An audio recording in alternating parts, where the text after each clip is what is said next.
Jueves, yo creo. Feliz Navidad. Amén. Todos lo hemos escuchado en algún momento, ¿verdad? En la escuela, en el trabajo, en la tienda. Regularmente ya usted pasa por ahí y más de alguien, algún dependiente o el de la caja, aún el que le ayuda ahí a empacar, a veces de amabilidad y para hacer de este tiempo algo especial, le dicen Feliz Navidad, ¿verdad? Y qué bueno es que la gente también esté consciente de que este tiempo no es cualquier tiempo. Amén. Aparte de que es un tiempo que el comerciante lo aprovecha pues, para vender. Los hombres de negocio lo hacen a su manera y toda la cosa, pero el cristiano en verdad debe darle un enfoque especial a lo que es la Navidad. Amén. Hace algún tiempo me preguntaba alguien que si yo lo celebraba porque alguien le había dicho que yo no creía en eso. Y le digo, claro que sí celebro, y celebro de todas las maneras, ¿verdad? En casa y en la iglesia. Yo quiero que esto se celebre, se haga, se disfrute y se anuncie en verdad como realmente lo que es. La Navidad es la llegada de Cristo, ¿verdad? A la historia del hombre, cambiándola, transformándola, redimiéndola y haciendo algo de la historia del hombre, algo nuevo y algo diferente. Ese es en sí el Evangelio, ¿verdad?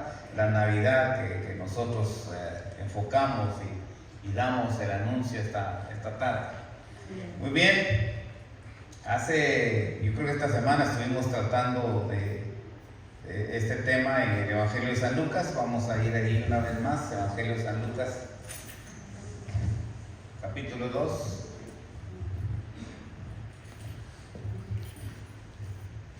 Dejé mis ojos.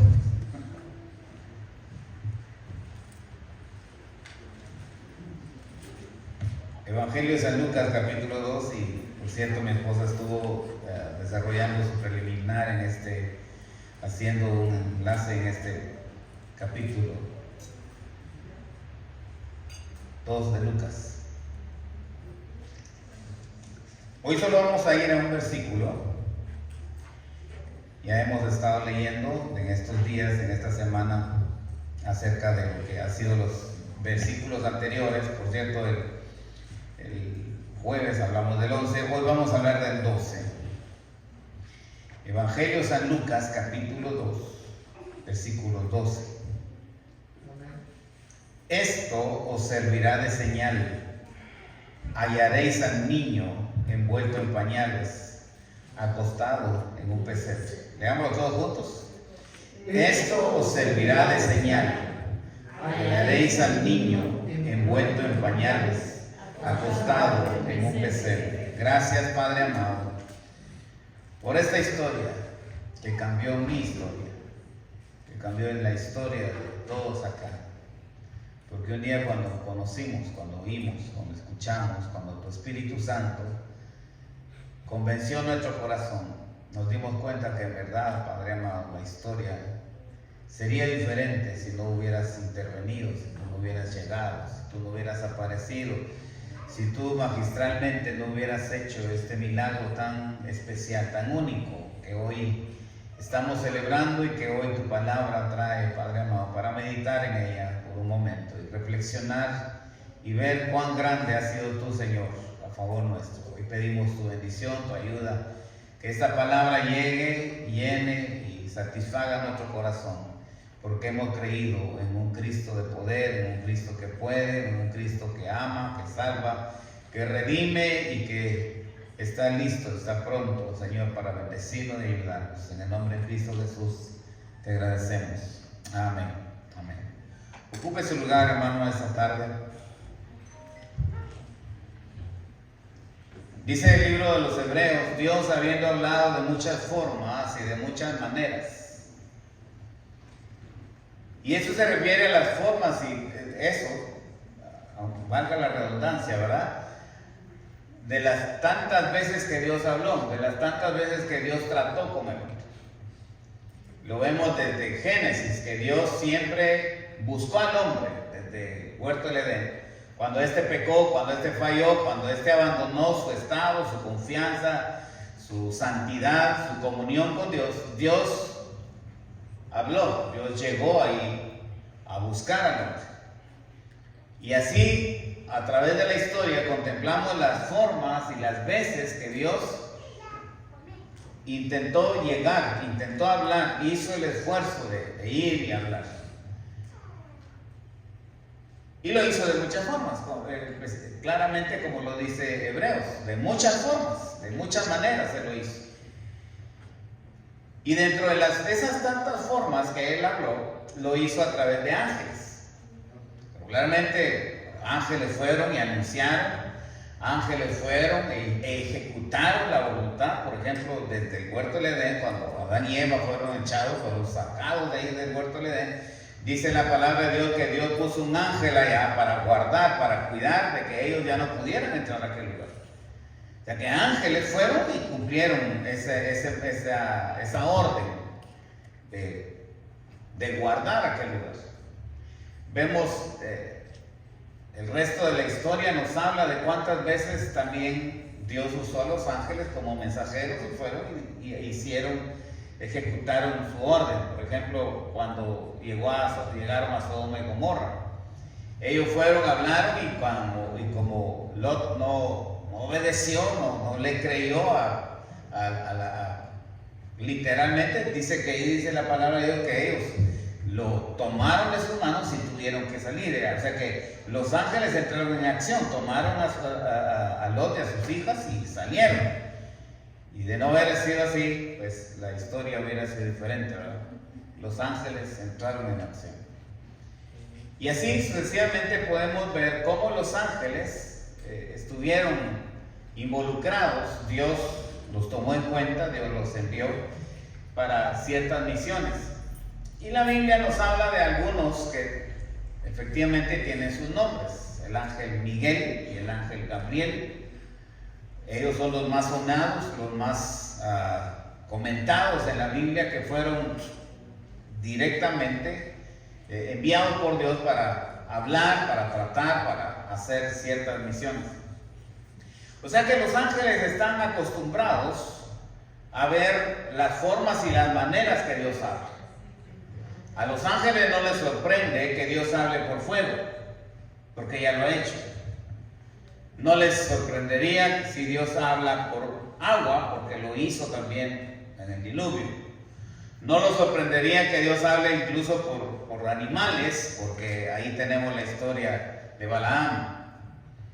No les sorprendería que Dios hable por una zarza, porque los ángeles están acostumbrados a ver que Dios habla en sus maneras. Y tampoco les sorprendería que Dios los enviara a ejecutar esas misiones. Ellos se sentirían afortunados, bendecidos. Para ellos fue un gozo, para ellos fue llegar a cumplir una orden de Dios tal como Él la mandó. Ellos la cumplían a cabalidad y era un gusto, ¿verdad? No por en el caso de ver sufrir al que recibía el castigo, el juicio o lo que Dios estaba mandando, sino en sí el hecho de ser portadores del mensaje o de ejecutar la orden de Dios. Esa era la bendición más grande para el ángel, ejecutar la orden de Dios. Pero un buen día Dios llamó a uno de ellos, de estos ángeles, y le dice: ven, te tengo otra misión. Y podemos pensar en ese ángel y decir: ya voy otra vez, o ya voy a esta misión. Dios va a hablar otra vez, Dios va a ejecutar, la voz de Dios se va a escuchar. Ya ha pasado mucho tiempo, ya Dios los ángeles han visto cómo Dios habla, cómo Dios ejecuta esos juicios. Así es de que el ángel aquel está a la expectativa del mandato, de lo que ahora Dios va a hacer. Así es de que está esperando la orden, y cuando lo llaman y le dice: ve a aquella aldea de Belén, y allá vas a anunciar que van a ser un niño. Un niño. Pero no se trata hoy de fuego, no se trata de agua, no se trata de juicio, no se trata de castigo. Hoy un niño.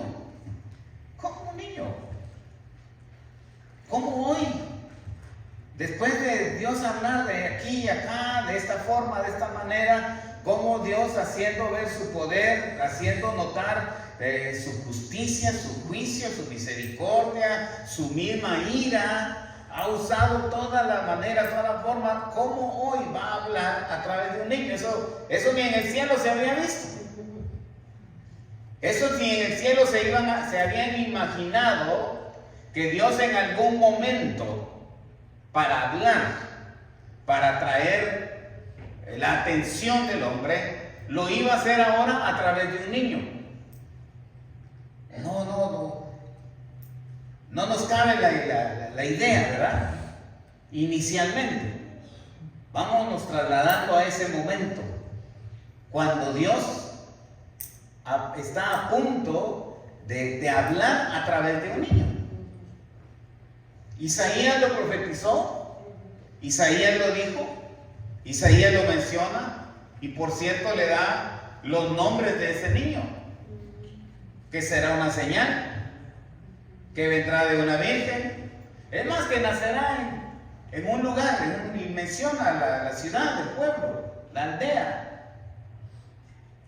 Pero Isaías escribe unos 700 años antes de Cristo. Y 700 años atrás, Dios ha dicho que va a hablar por un niño, que un niño va a ser el mensajero, que un niño va a hablar, que un niño va a hacer notar lo que va a ser sus nombres: consejero, príncipe de paz, y todo lo que encierra la misión, el ministerio de Cristo, su función. Pero como que esto se ha olvidado. Fueron 700 años allá atrás, pasó mucho tiempo. Muchos otros vinieron hablando, muchos otros vinieron mencionando, y el pueblo sigue con la esperanza, el pueblo sigue con la ilusión, pero se ha esfumado en sí el mensaje dado por Isaías, que iba a llegar un niño. No es hasta después, ahora, 700 años después, que un ángel viene y lo anuncia. Ya podemos imaginarnos al ángel dando el anuncio y diciendo: yo no entiendo esto, pero bueno, hay un niño por ahí. Nació un niño y esto les va a ser de señal. Lo van a encontrar en pañales. Como que el ángel voltea a ver a Dios: ¿está seguro, Dios, que así es el mensaje? Sí, así es el mensaje. Eso es lo que quiero que se comunique. Hay una señal. Hay algo que se va a dar la seguridad que lo que el mensaje viene de Dios. Hay una señal que va a ser en verdad visible, notable y de alguna manera pues natural para el hombre. Porque un niño en pañales es lo más natural, ¿verdad? ¿O no? ¿O ha visto un niño usted en pantalones?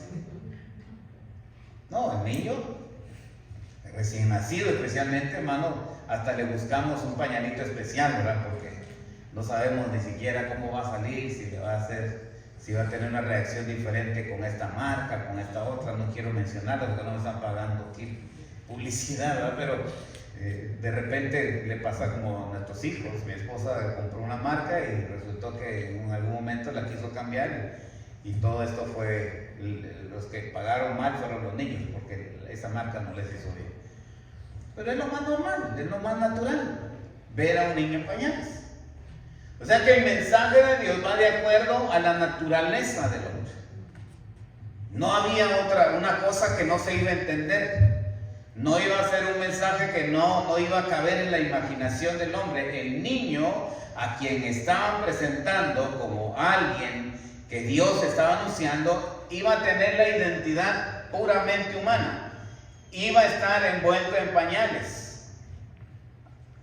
Lo único diferente acá, que a lo mejor no entendieron, y que hasta el momento no nos cabe también la idea, cómo un niño iba a estar en un pesebre. Dado que los pesebres son herramientas, son equipos que solamente se usan para los animales. Aquí empieza a verse, a notarse algo que de alguna manera no va, no tiene relación, pero igual viene de parte de Dios. Es el mensaje de Dios. Un niño en pañales, pero a diferencia de una cuna, a diferencia de los brazos de madre, va a estar acostado en un pesebre. ¿Había oído usted esta historia? A nadie le es desconocida, ¿verdad? Para nadie es esta historia nueva. Entonces podríamos pensar en lo que es el tema de esta tarde. ¿Quién es este niño? Y vamos a llamarle así a esta meditación. ¿Quién es este niño? ¿Quién es este niño que los ángeles han venido a anunciar con tanta maravilla? ¿Quién es este niño que ha ocupado un gran coro de ángeles? ¿Quién es este niño que el cielo ha ocupado un espacio, un tiempo y ha determinado un canto para anunciar? Un mensaje que proclamar y una seguridad que decir: no temáis. Porque cuando esa palabra, esta frase viene de parte de Dios, hermano, es porque hay que prestarle mucha atención. Porque el mensaje viene de parte de Dios. No temáis. No se preocupen, no se alerten, no se molesten, no tengan miedo. Porque lo que hoy está pasando, leíamos el jueves, hoy ha nacido en la ciudad de David. Cuestiones puramente dándole identidad.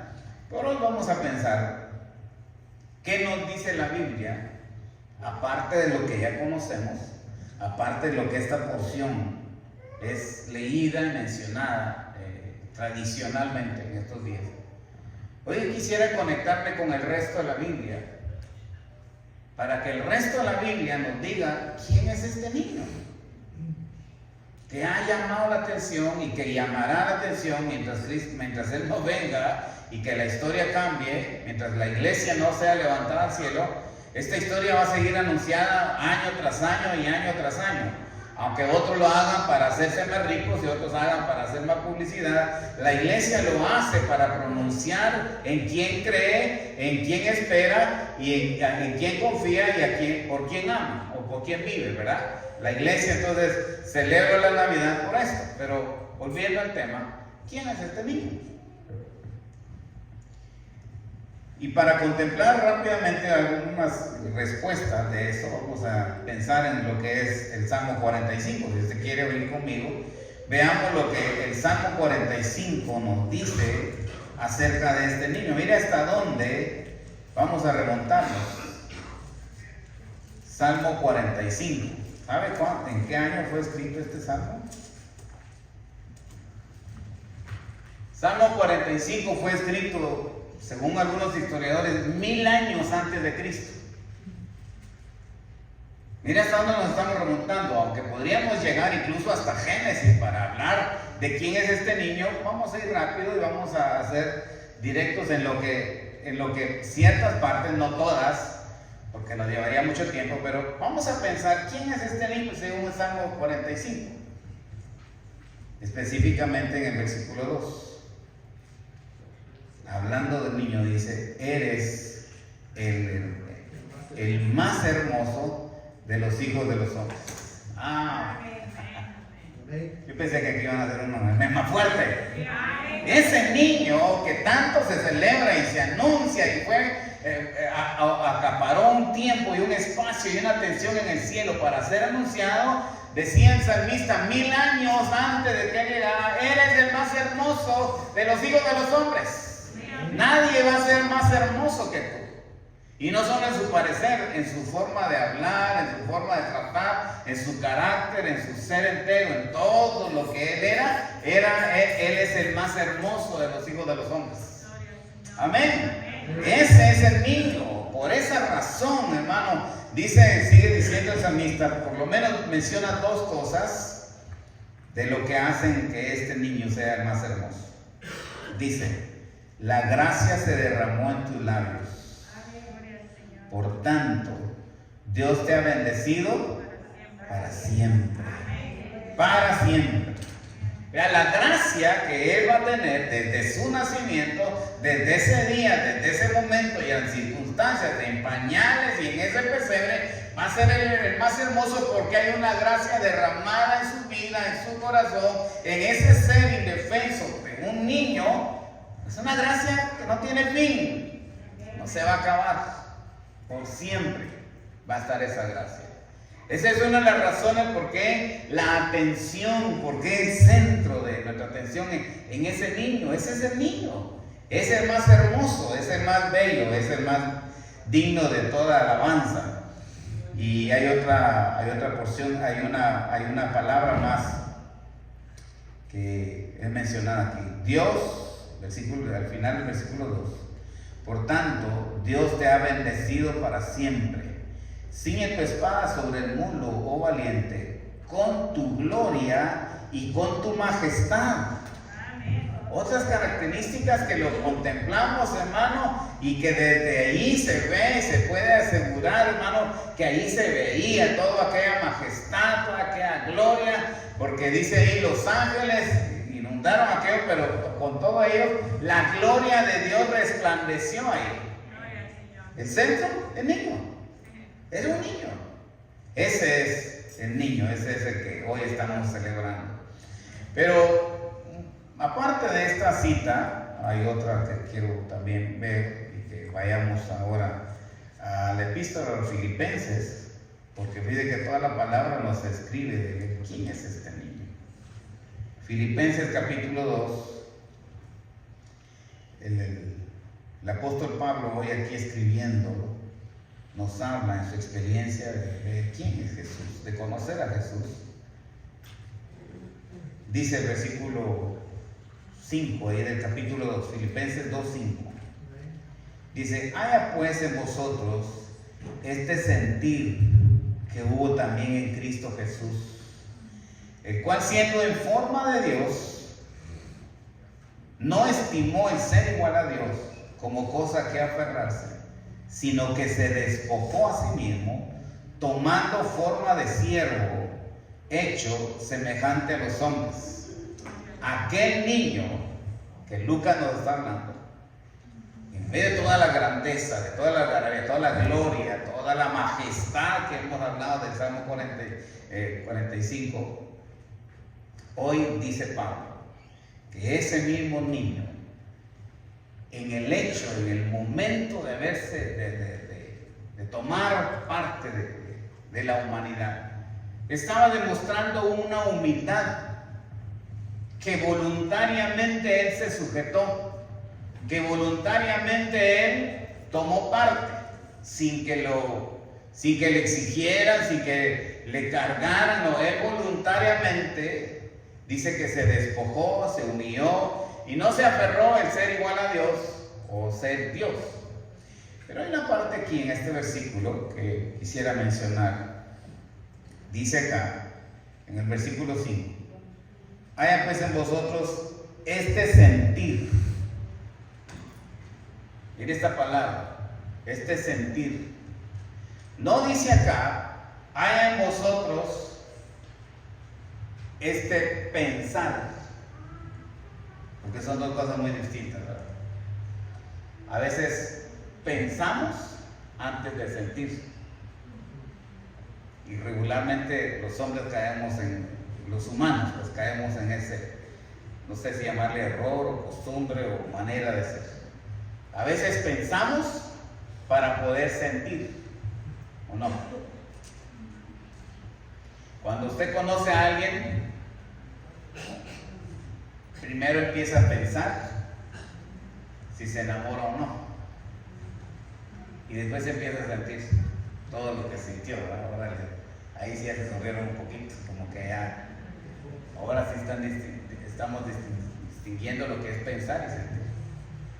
Pero dicen los historiadores, más bien los filósofos, decían que para sentir, para que el hombre sienta, tiene que conocer su entorno, su alrededor, su realidad, su condición. El hombre tiene que conocer, tiene que estar consciente de todo lo que hay a su alrededor para sentir. Y relacionándolo con esa palabra, Cristo sintió, porque conoció la realidad del hombre. Cristo entendió la necesidad del hombre, por eso sintió. Y ese sentir lo hizo humillarse. Ese sentir que era conocer, lo hizo humillarse porque conoció, porque sabía, porque estaba consciente, porque tenía todo el conocimiento, tenía toda la forma alrededor suya, siéndose humano, de la necesidad del hombre. Y eso mismo lo hizo sentir. Y Pablo, usando esa palabra, esa manera de expresión, le dice a la iglesia de Filipos: hay en vosotros ese sentido que hubo también en Cristo. En otras palabras, nosotros tenemos que saber a nuestro alrededor lo que está pasando, conocer realidad, nuestra necesidad, nuestra condición, nuestra realidad de la búsqueda espiritual. Dice: hay en vosotros este sentir que hubo en Cristo, esta manera de pensar, esta manera de ser, este corazón, en otras palabras, este corazón que hubo en Cristo, lo haya también en ustedes. Y este niño, dice la forma que Pablo lo escribe aquí en Filipenses, se despojó, se humilló hasta hacerse hombre. Y volvemos al versículo donde empezamos, hasta que lo vemos en pañales, hasta que lo vemos inclusive descansando en un pesebre. Lo hizo no por casualidad, no porque no había lugar en el mesón, no porque nadie le quiso dar una mesa, no. Eso era parte del plan. Esa era una manera de expresar su humildad, su humillación, su saber, su sentir, su conocer la condición del hombre. Y desde niño, él expresó, él demostró conocer nuestra necesidad. No fue otra razón, no fue otra condición, no fue otra manera, fue precisamente aquel niño era el ser más humilde. Pero hay una porción también que me ha llamado mucho la atención de saber quién es ese niño.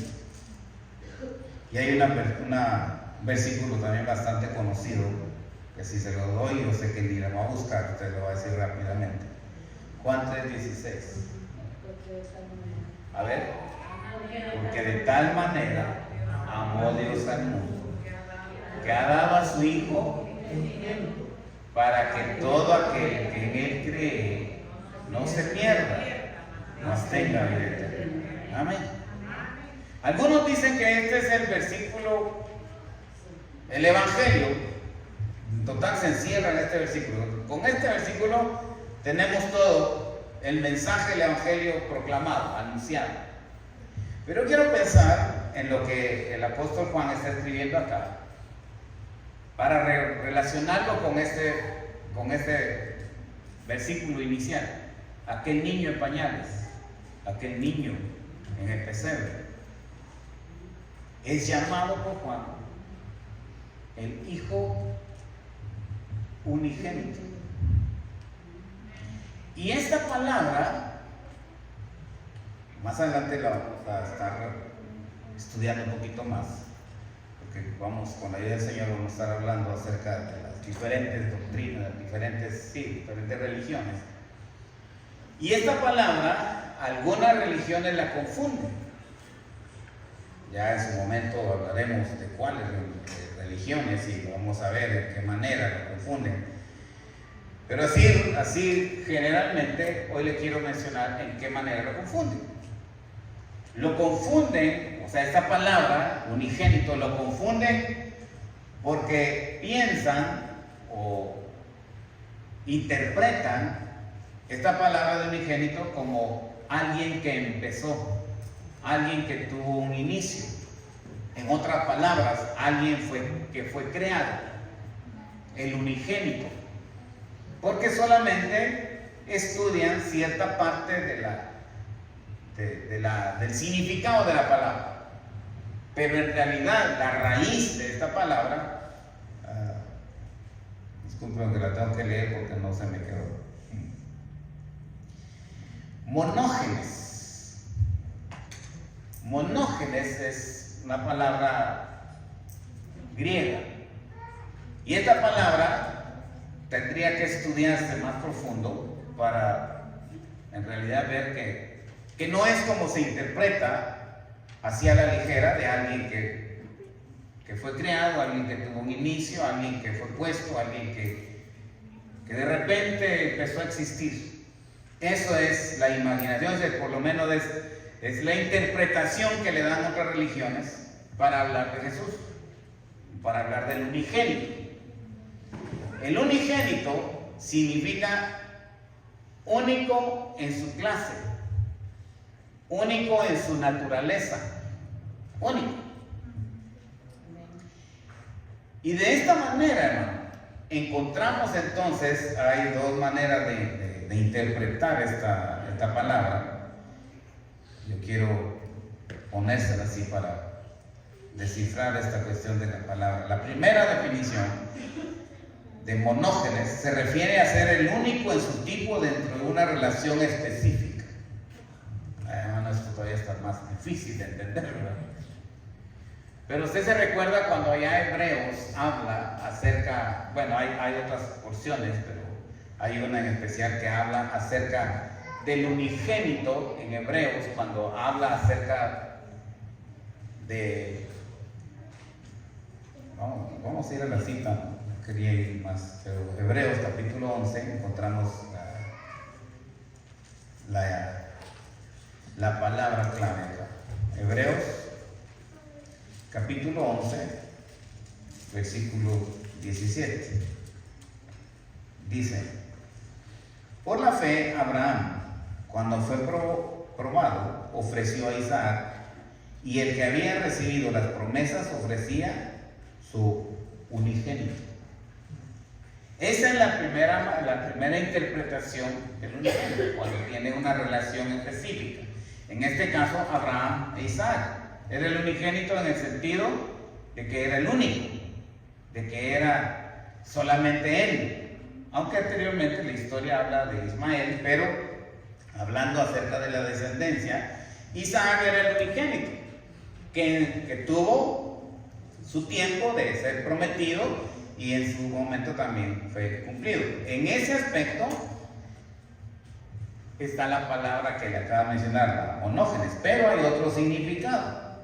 Y ahorita se lo leo. La otra definición de esa palabra dice: referente a un ser único de su tipo o clase, único en su género, y de esto se trata este unigénito que habla Juan 3:16. Y el Evangelio de Juan lo usa por lo menos 4 veces para mencionar el unigénito, con la intención de hablar específicamente de la clase, de la relación, de la naturaleza, de la identidad que hay con el Padre y el Hijo. Dice Cristo, Él hablando en muchas formas y en otro tiempo, Él ha dicho: antes de Abraham yo soy. Padre, glorifícate tú como cuando tú y yo estábamos juntos, como con la misma gloria con que estábamos antes, hablando específicamente de esa relación entre el Padre y el Hijo, entre esa relación inquebrantable, esa relación, hermano, eterna, esa relación única que estaba en aquel niño en pañales, aquel niño en el pesebre. Era como Juan dice en su momento: en el principio era el verbo, y el verbo era con Dios, y el verbo era Dios. Juan se encarga de describirnos, de vernos que aquel niño que Lucas describe era Dios. No había ninguna diferencia, no hubo ninguna forma de desconectarlos y de separar su identidad, su relación, su naturaleza. No, Cristo fue Dios y hombre a la vez. Cada vez que vemos acá su naturaleza, vemos también su función, su forma de ser. Él comió, Él durmió, Él tuvo sed, Él se cansó, Él sangró, Él murió. Todo habla de su naturaleza humana, pero también en su naturaleza divina. Hermano, Él fue digno. Dice ahí, desde que era niño, toda la gloria llenó aquel lugar, porque aquel niño era el más hermoso de todos los hombres. Amén. Y para terminar, aquel niño, dice el Evangelio de Juan, ahí donde estuvimos ya terminando, 3:16. El 3:17 dice, hablando de ese niño, porque no envió Dios a su Hijo al mundo para condenar al mundo, sino para que el mundo sea salvo por él. Aquel niño era el Salvador del mundo. Aquel niño con todas esas características, así indefenso, así que no se podía captar el mensaje. ¿Cómo un niño, cómo Dios a través de un niño iba a alcanzar a salvar al mundo? Pues lo hizo. 33 años pasaron cuando Él estaba dando su vida en la cruz del Calvario, derramando su sangre, dando su vida y haciendo todo aquello que ya estaba escrito para cumplir la voluntad de Dios, salvar al mundo. Eso era todo, ese era el propósito, ese era el mensaje, ese era el ministerio, esa era la razón por qué aquel niño iba a ser una señal. Porque de ahí en adelante, Cristo es la mejor señal de lo que Dios va a hablar. Y muy pronto, no sé cuándo,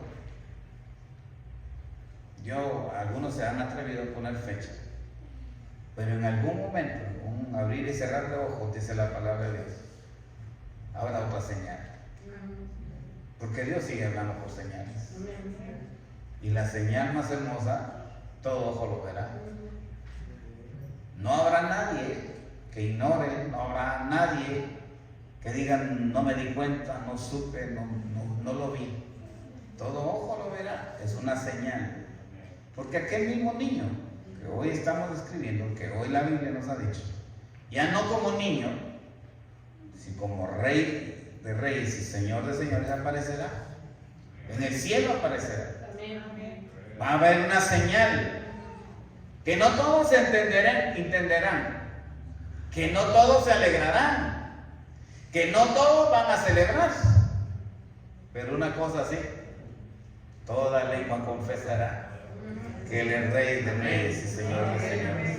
Y hay algo maravilloso, toda rodilla se doblará.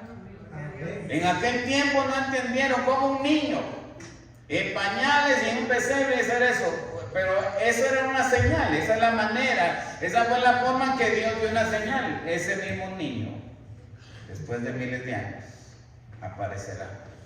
Y esa será una señal en el cielo. Que todo. ¿Está preparado? Porque como le digo, no todos van a celebrar. No todos estamos esperando esa señal. Pero este es el momento que usted puede celebrar su Navidad esperando la señal. Porque se oirá, todo ojo le verá y toda lengua confesará que Jesucristo es el Señor. Amén. Bendito Padre amado, te damos gracias en esta hora. Porque aun cuando hay cosas incomprensibles, cosas que nuestra mente no alcanza a entender, tú obras de las maneras más sencillas, como lo hiciste al enviar a tu Hijo a través de un niño. Lo pudiste enviar ya, todo un hombre, como aparecieron los grandes hombres, como aparecieron los grandes siervos tuyos, los profetas, los jueces, los patriarcas, aparecieron ya hechos unos hombres, los llamaste, pero a ti te plació identificarte con nosotros a través de un niño. Y en esa condición nos has atraído, en esa condición nos has hablado, en esa condición nos has revelado tu plan, tu propósito. Y hoy celebramos ese hecho tan especial, tan trascendental, tan único. Un niño, ¿cómo? No hubiéramos podido imaginarnos, pero tú te has encargado a través de la historia a demostrarnos que aún a través de un niño tú has podido alcanzar a salvar al mundo. Algo que nadie se lo hubiera podido imaginar. Pero hoy sigue siendo nuestro mensaje. Para eso apareció el Hijo del Hombre, para salvar, para perdonar. El diablo viene para matar, destruir, hurtar, matar y destruir, pero Él ha venido para dar vida y vida en abundancia. Gracias por ese hecho tan maravilloso, por ese acto tan glorioso que hoy celebramos la llegada de Cristo a este mundo. Gracias, Padre amado. Esta iglesia lo celebra, esta iglesia se regocija, esta iglesia hoy canta, hoy se une para agradecerte, Padre amado, ese regalo glorioso, único, Padre amado, del cielo para con nosotros. A ti sea toda honra y gloria en el nombre de Cristo Jesús. Amén.